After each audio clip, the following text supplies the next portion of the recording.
ఎవరిని చూడగోరితే చాలు ప్రభు నిన్ను చూడడానికి సిద్ధంగా ఉన్నాడు. దేవునికి మహిమ కలుగును గాక.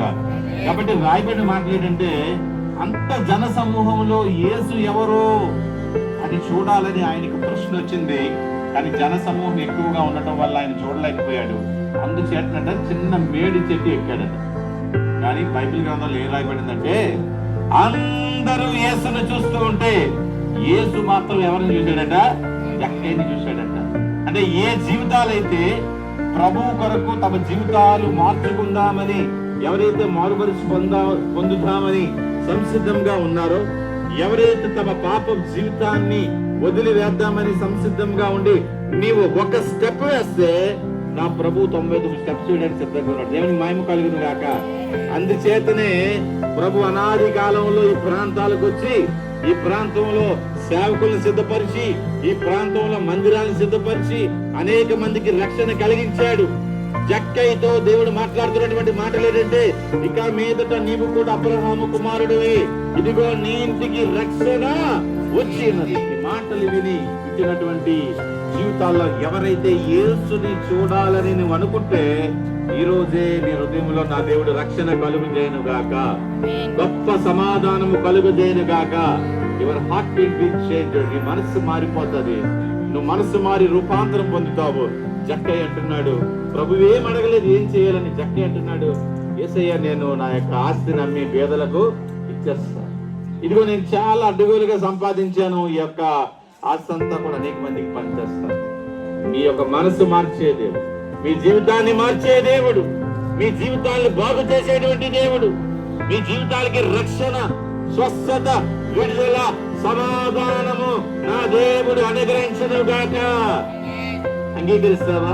ఉదయకాల సమయంలో అంగీకరిస్తే ప్రభు ఈ గ్రామంలో ఉన్నటువంటి ప్రతి ఒక్కరికి నా దేవుడు గొప్ప రక్షణ కలుగుజేయను గాక, గొప్ప సమాధానము కలుగుజేయను గాక. యేసు ఎవరో అని చూడగోరితే చాలు. ఆ యేసు ఎవరైనానంటే రక్షకుడు. తన ప్రజలను వారి పాపముల నుండి ఆయనే రక్షించను గనుక ఆయనకు యేసు.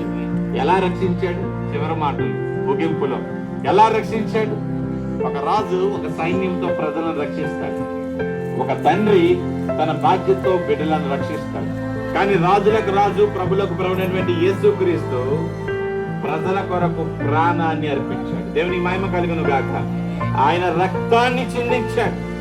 కాబట్టి ప్రతి పాపము, శాపం అంతా కూడా కొట్టబడి ఈరోజు ప్రతి ఒక్కరు కూడా పవిత్రంగా మార్చబడ్డానికి గల కారణం ఏంటంటే, నీ కొరకు నా కొరకు మరణించినటువంటి యేసు. ఆమేన్.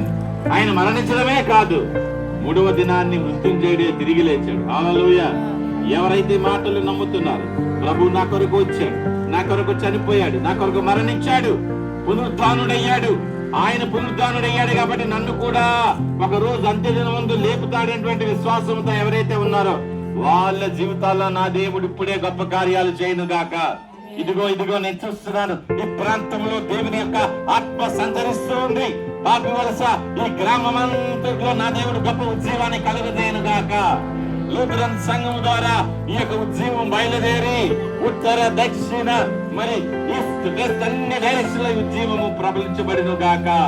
ఈ మాటలు విన్న ప్రతి జీవితాల్లో నా దేవుడు గొప్ప కార్యాలు చేయను గాక. ఆమేన్.